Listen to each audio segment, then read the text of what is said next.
el abuso infantil. Tenemos aquí en el piso a la psicóloga Graciela Paraskevopoulos. Sí, Buenos días, Graciela. ¿Lo tal? pronuncié bien? Perfecto. Bueno, Perfecto. Buenos días. buenos días. Muchas gracias por acercarte hoy hasta aquí para contarnos, bueno, de tu amplia experiencia en estos temas, ¿no? Y todo lo que tiene que ver con la psicología clínica y sobre todo institucional, que en este caso hay que puntualizar en algunas cuestiones allí que ya vamos a ir desarrollando. Bueno, el abuso infantil, ¿qué tema, no? Bueno, ante todo, gracias por el espacio y por permitirme hablar en el tiempo que tenemos disponible de una temática que se ha dicho mucho, pero que sigue siendo preocupante, ¿no? Me voy a referir en principio a algunas cuestiones generales porque el interés o en mi práctica en lo que más me he enfocado es en el tema de la prevención. Uh-huh. Y bueno, sabemos que el abuso sexual infantil o infanto-juvenil se ha perpetuado a través de la historia de la humanidad y digamos, atraviesa cualquier estrato social o cultura. Ha sido visualizado con el paso del tiempo a través del cine, la literatura, las noticias, pero aún así sigue siendo uno de los delitos de mayor ocultamiento, ¿no? Claro. A pesar de que hoy se le da se visualiza más, pero sigue siendo uno de los delitos que más se oculta por el tema de que, bueno, lo que implica este acto aberrante, ¿no? Uh-huh. Con niños y niñas. ¿Qué es lo que pasa en el tema del abuso sexual infantil? Se usa la sexualidad como un arma. Uh-huh. La persona que utiliza a un menor para este tipo de prácticas, lo que propicia es el control y la dominación, y el goce está implicado y está puesto precisamente en esta cuestión de dominar, ¿no? Uh-huh. Y bueno, todo abuso sexual se entiende que se da en el contexto de un menor que de alguna manera es tomado, es silenciado y en donde no es capaz de comprender lo que sucede y mucho menos poder denunciar o poder habilitar la palabra en esto que pasa, ¿no? Ahí es donde se fija el goce del abusador, claro, en el ejercicio del control. Del control y el poder, ¿no? En el tema sometimiento. del poder, en el tema del poder, donde convierte a este sujeto, a este niño, en un objeto. Uh-huh. De forma compulsiva realiza una práctica que en realidad tiene que ver con esta necesidad de control de alguien vulnerable. Uh-huh. Respecto de cómo son, hay muchas creencias, mitos respecto de esto, como que, por ejemplo, quien abusa de un menor puede llegar a ser de alguna manera un monstruo que anda por la calle y que puede ser fácilmente identificable. Claro. De ninguna manera. Claro. De ninguna manera. Tiene una capacidad de camuflaje, uh-huh, y de acercamiento, y está mucho más cerca de la víctima de lo que uno cree. Claro. De hecho, se ha visto que siempre cuando se han detectado este tipo de prácticas totalmente aberrantes y delitos, porque en realidad son delitos, se da en situaciones intrafamiliares, parafamiliares, ¿no? Uh-huh. Y por eso es que también a veces hay cierta resistencia a reconocer por el dolor que esto implica cuando es descubierto. Claro, ¿no? doble, o sea, ¿no? Un doble dolor. Doble dolor. El abuso entonces, en sí, que sea alguien conocido. Que sea alguien conocido, pero bueno, estamos hablando de padres, madres, padrastros, abuelos, un primo, alguien muy cercano, un vecino que es muy amable. Un amigo de la familia. Un amigo, exactamente. Entonces digo, esta persona tiene una posibilidad de camuflaje impresionante, es camaleónico, ¿no? Porque tiene una apariencia amigable, seductora, busca de alguna manera, también hay experiencias y hay literaturas en donde incluso en una situación o en una familia donde hay varios menores, no necesariamente todos son abusados. Claro. Es decir, es como que también busca una víctima especial, uh-huh, en la cual seduce, se acerca, capta su atención.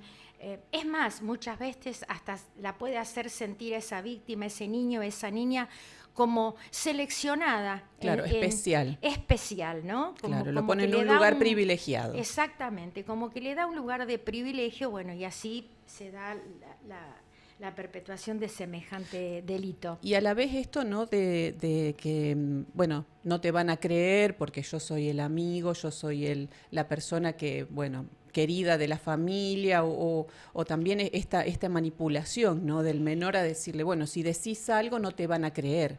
Bien, estas son un poco las etapas, ¿no es cierto?, en que se va dando este proceso. Primero el acercamiento, primero esta cosa de ser amigable, de seducir.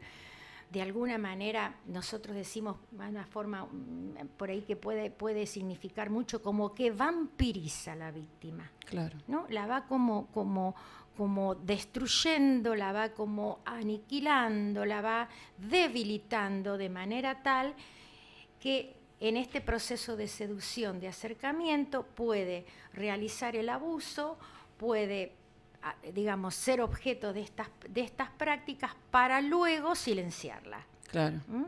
Para luego silenciarla, porque antes la eventual identificación de incomodidad o de cambio de conducta misma de la criatura que fue abusada, bueno, está el proceso de silencio, de abuso, de amenaza, no te van a creer, tu papá o tu mamá se van a enojar, esto que vos decís no pasó, claro. Es mentira, vos te parece, ¿cómo me vas a hacer esto? Yo nunca lo hice. Entonces, esto habla también del perfil del abusador en cuanto a cero empatía, cero angustia, cero posibilidad de arrepentimiento o de freno de esas barreras inhibitorias. O sea, no puede.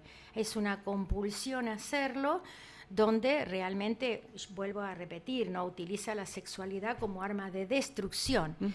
Y el impacto que tendría esto, tomándolo como metafóricamente hablando como arma, es un impacto, es un balazo al psiquismo, a la psiquis del menor, muy difícil de dimensionar cuáles serán las consecuencias que va a tener esto en la vida de este niño o niña, ¿no?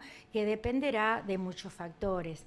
Del tiempo en que se ha perpetuado el abuso, de quién lo realizó, de la posibilidad que tuvo o no de habilitarse la palabra, de haber sido dicho, de haber sido escuchado, del entorno, cómo tomó el entorno esta situación, y a veces se silencia por años. Sí. Y en la clínica, en la práctica clínica, en un proceso terapéutico, se han identificado o se ha podido habilitar una palabra que ha estado silenciada durante años. Claro. ¿No? Es amplísimo el tema, Graciela, no nos va a alcanzar el tiempo para desarrollar absolutamente todo, pero hay indicadores en la víctima que pueden hacernos, prender las alertas, ¿no? Porque, también vos decías el perfil del abusador, pero no podemos tampoco estar mirando a ver cada cosa, cada persona, a ver si existe, si es un abusador o no, y desconfiando, esto es, ¿no? Digamos, horrible. Pero hay indicadores que afloran en un momento en la víctima que, a pesar de que no pueda hablar, que se pueden observar. Perfectamente, y creo que ahí es donde me gustaría en este espacio poder dejar claro sin generar fantasmas, ¿no? Claro. Porque un solo indicador no estaría implicando que un niño o una niña, un menor, ha sido víctima de abuso. Pero cuando estos se dan, algunos de ellos, en forma brusca o repentina, que ahora voy a mencionar, sería una señal de alerta o de alarma para que aquellos adultos responsables del menor, educadores, familia, cuidadores, puedan hacer una consulta inmediata y, en su defecto, la denuncia correspondiente. Claro. Por ejemplo, suele ser habitual que niños que han sido víctimas de estos delitos puedan tener cambios de conductas repentinos, por ejemplo, de pasar de la angustia a la irritabilidad con facilidad, trastornos en el sueño, pesadillas, problemas de alimentación, tener regresiones, o sea, eneuresis o encopresis, o chuparse el dedo, o volver a hablar como un bebé.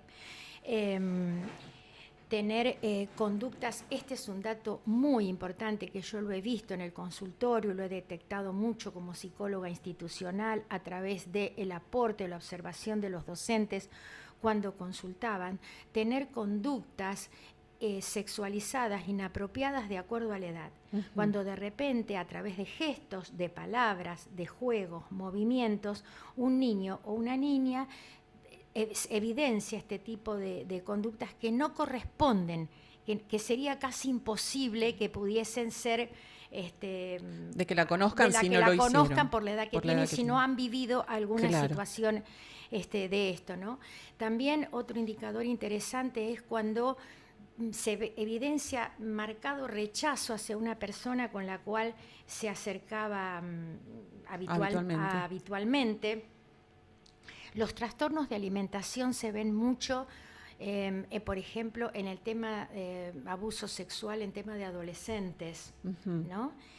Como una forma de que, bueno, ese cuerpo desaparezca y no sea un objeto de seducción ante la mirada del otro, ¿no? Entonces, he tenido casos que atender que había, digamos, no todo tiene que ver con esto, para no alarmar, pero bueno, de alguna manera son cuestiones a tener en cuenta, ¿no? El bajo rendimiento escolar, la dispersión, la desatención, chicos muy alegres que de repente se retraen y están muy angustiados, pero bueno, estos serían algunos de las señales de alarma, sobre todo cuando se dan en forma repentina, cuando uno ve que hay un cambio de conducta repentino. Vuelvo a repetir que solo un indicador no estaría siendo una señal de alarma. Tampoco varios de ellos. Pero ahí sí ameritaría una consulta, al menos para ver qué es lo que pasa. De más está decir que los indicadores físicos son fácilmente detectables por pediatras, forenses o médicos, porque bueno, son evidencias. Estos otros son de mayor complejidad, pero generalmente suelen aparecer y muchas veces pasan desapercibidos y son atribuibles a que, bueno, que no sé, pasó algo en casa, papá y mamá se pelearon, que puede tener que ver, ¿no? Pero bueno, yo pondría especial atención, sobre todo porque en el ámbito educativo, donde yo me he desarrollado durante muchos años como miembro de los equipos de orientación escolar, y donde se ha trabajado fuertemente en el tema de educación sexual integral, que me parece sumamente importante. En un principio solo estaba enfocada la educación sexual a una franja pubertad y adolescencia, y después de mucho trabajo hemos considerado que en realidad esto debe iniciarse desde la misma escolarización del niño, de acuerdo a la evolutiva y a la edad. La temática estará enfocada en función de la edad del niño, pero es sumamente importante trabajar en prevención y de acuerdo a lo que el niño esté necesitando. Y bueno, me ha llamado mucho la atención porque a través de la observación docente en este cambio de conductas, en este niño que de repente se dejaba saludar por su maestra y después rechaza, o que de repente hemos tenido dibujos sobre la mesa que ha llamado la atención de un docente, hemos podido en muchos casos detectar situaciones de abuso que han sido trabajada luego como corresponde con los papás y hacer la correspondiente denuncia, ¿no? O sea que la mirada atenta del adulto siempre aporta muchísimo. Claro, eso es fundamental, ¿no? Porque hoy en día que todos vivimos a mil, que cada uno tiene muchos trabajos y los padres en general estamos ocupados en un montón de obligaciones, corriendo y demás, es importante detenernos en esta observación, ¿no? Estar atentos a las conductas, al comportamiento de los niños y adolescentes. Básicamente, es decir, yo creo que en práctica lo que más está fallando en este momento y en este momento histórico, cultural que estamos atravesando, incluso globalmente, es el tema de la comunicación. Sí. ¿No? O sea, estamos todos con la mirada hacia abajo, puesta en un dispositivo, y la observación, ¿a qué voy? No solamente la habilitación de la palabra, Es decir, el lenguaje corporal, el lenguaje gestual, claro, dice mucho más que las palabras. O sea, la comunicación humana tiene mucho más del lenguaje gestual y corporal que del lenguaje verbal. totalmente. Entonces, hay un montón de conductas que se pueden observar y que realmente tenemos que tener en cuenta, y ojalá se pudiese seguir habilitando espacios en los ámbitos escolares donde los padres puedan debatir sobre estas cuestiones y donde se les puede informar. Porque algo que también se ha observado, que a pesar de que el tema de la sexualidad humana hoy se habla en todos los espacios y demás, todavía existen infinidades de tabúes, y yo tengo y he tenido, hasta que he trabajado en la escuela, padres que venían a preguntar cómo le explico a mi niño tal cosa, y hablábamos de padres jóvenes que son capaces de poder conversar acerca de cualquier temática y no eran capaces de explicarle determinadas cuestiones a sus hijos. Mirá Entonces, aparentemente se habla mucho, se dice mucho, pero todavía a la hora de hablar con los hijos, o se habla demasiado o no se habla. Claro. El tema es que me parece ahí tiene que ver con la cuestión generacional. Hay generaciones que no han recibido tampoco formación en este sentido, y por ahí no encuentran la forma de comunicarlo a sus hijos. Lo llamativo es que a mí me ha pasado, incluso en la consulta clínica, a mí me ha pasado llamarme la atención que padres jóvenes no saben cómo hablar con sus hijos. Claro, mira vos. Y esto, o sea, y uno piensa que tienen muchas cosas que están resueltas. Sin embargo, a la hora de poder hablar, y no solo tiene que ver con poder decir esto no, esto sí, cuídate, o sea, se tiene que poder trabajar en que no es necesario correr al adulto, correr al docente, correr al vecino, sino que el niño o la niña pueda identificar con algunas estrategias y algunos dispositivos que hay en el tema de la ESI, en el tema de la educación sexual, qué cosas a mí no me gustan. Claro. Yo siempre cuando daba las charlas, hacía un hincapié en algo de una historia personal, ¿no? Por ejemplo, es decir, cuando un niño no quiere saludar al abuelo o no quiere saludar a la abuela, y entonces uno dice, dale un besito a la abuela, dale un besito al abuelo. A ver, no es que no deba hacerlo, pero si el chico no quiere, por algo será, o porque no le gusta el perfume de la abuela, o porque le pinchan los bigotes de la abuela. Pero digo, son pequeñas cosas que le están diciendo de una forma muy práctica que algo que no le gusta no tiene por qué hacerlo. Claro. ¿No? Entonces, hay que obligarlo. No hay que obligarlo. Entonces, hay cosas que quedan. Yo recuerdo que me contaba una vez una paciente que tenía cierto... Que tenía una vecina que era muy buena y que cada vez que venía su abuela le decía que la salude, y que ella no podía porque la vecina tenía un olor a mandarina tremendas, y que no le gustaba el olor de la mandarina. Claro. O sea, que aquí no era que esta vecina había pasado algo. Pero bueno, ese olor para esa paciente mía, que en algún momento fue una niña, ese olor le desagradaba. Claro. Y solo estar cerca la incomodaba. Y eso es lo que hay que habilitar. Claro.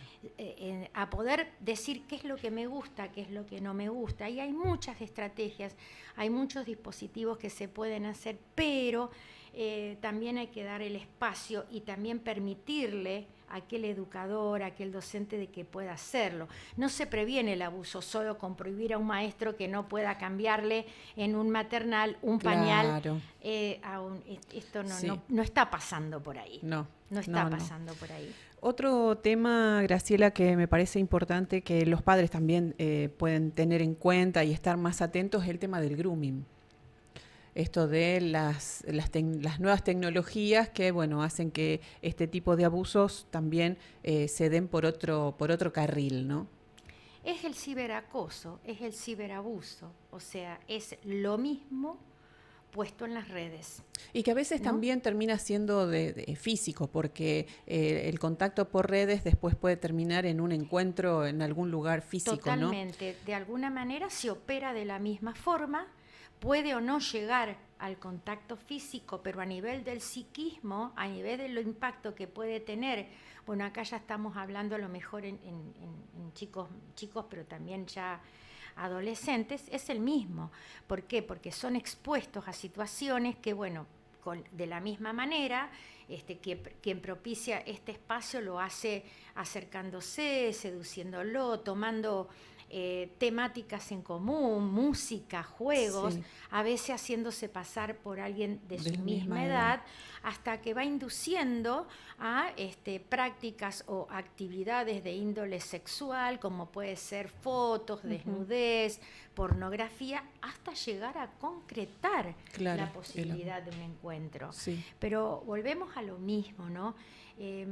No hay soluciones mágicas, es un tema escabroso, es un tema difícil, sea cual fuese la práctica, ya sea una violación con sexo carnal, la exposición a pornografía, tocamiento, es un delito claro, que tendrá de alguna manera la forma de imputación diferente de acuerdo al caso y a sí, como la ley lo marque, es otra cosa, pero todas las formas de estas prácticas se constituyen en un delito. Ahora, la prevención, la educación y el control amoroso de ujú, parte de los padres es lo que puede prevenir estas cosas. Y control es una palabra a la cual no tenemos que tenerle miedo. claro, Entonces, el sí, control no sí, es sí, represión, el control no es enajenación, el control amoroso es lo que los niños, niñas, jóvenes están necesitando y es lo que puede de alguna manera prevenir todo este tipo de cuestiones, como también el hecho de habilitar la palabra, creerlos, desculpabilizarlos y denunciar. sí, Porque una de las formas que ayuda a la reparación de semejante daño es que la persona que ha sufrido este tipo de abuso pueda encontrar justicia y pueda saber que el que hizo algo tiene consecuencias, ¿no? claro. Entonces, yo creo que cuando hablo de control amoroso, hablo de la cercanía, de estar presente, de poder controlar cuánto tiempo, qué ven, qué no ven, incluso advertir, porque hoy, como vos bien dijiste, papá y mamá, papá y mamá ya no pueden elegir si salen o no a trabajar, tienen Tienen, que salir a sí, sí, trabajar. sí, Estamos en un país y en una situación sí, compleja en que tienen que salir a trabajar, que los niños quedan solos, que hoy también no hay demasiados espacios, ya no existe el barrio para salir a jugar tranquilamente. Entonces el niño se queda en un departamento, en una casa, mira un rato televisión sí. o tiene el celular. No se trata de prohibir Ujú. los dispositivos, sino poder controlar qué uso, de qué manera, y el control no es una mala palabra, al No, sin contrario. duda, no, no, totalmente. Creo que es sumamente importante esto de el acompañamiento, ¿no? También de parte de los padres hacia los hijos, la comunicación, como decíamos antes, me parece que esto de saber qué están haciendo, dónde, con quiénes hablan, con quién se comunican. Esto del grooming se da mucho a través de los juegos en línea. Y Totalmente. también es importante que los padres tengan ese control parental en los teléfonos de los chicos, porque bueno, como bien vos decías también, no se trata de prohibir ni de privarlos a ellos de que hagan determinadas actividades, pero sí controlar y verificar y ver, estar ahí cerca para ver por dónde Incluso están poder decirle, moviéndose. incluso poder advertir a los chicos qué cosas podrían llegar a ver o a Ujú, pasar y que en todo caso lo puedan contar. Digamos, el silencio protege al abusador, claro. la palabra protege a la víctima. Ujú, No hay demasiada cuestión en estas cosas. Afortunadamente hoy se denuncia más, hoy se visualiza más, pero estamos bastante lejos aún así de que esto ocurra de la forma en que debería, ¿no? Porque falta prevención. ¿no? Falta prevención, y la prevención puede estar en un club, se puede dar charlas en un club, se puede trabajar en la escuela, se puede trabajar en grupos de padres, de los que los padres puedan tener acceso a consultar el qué, cuándo y cómo. Pero bueno, hay múltiples factores que hacen que hoy se haya que ocupar de muchas cosas también, y en esto no serían absolutamente responsables también eso. Entonces Claro. yo pienso que darle mucho lugar y posibilidad a las escuelas, a los maestros que puedan hablar de esto y capacitarlos para tener de alguna manera ciertos elementos en común. Claro, para que puedan resolverlo. Para que puedan al menos identificar. Yo vuelvo a reiterar la importancia, porque como digamos en ámbitos escolares y en el trabajo con los equipos hemos podido trabajar, identificar a través de estos indicadores que nadie veía y que a alguien le encendió una lucecita roja. Claro. Bueno, Graciela, muchísimas gracias por esta mañana aquí en Se Presume Culpable. Por esta posibilidad, y que ojalá que alguien se pueda quedar pensando en esto y sin alarmar pueda estar más atento. Esa es la idea. Muchísimas gracias.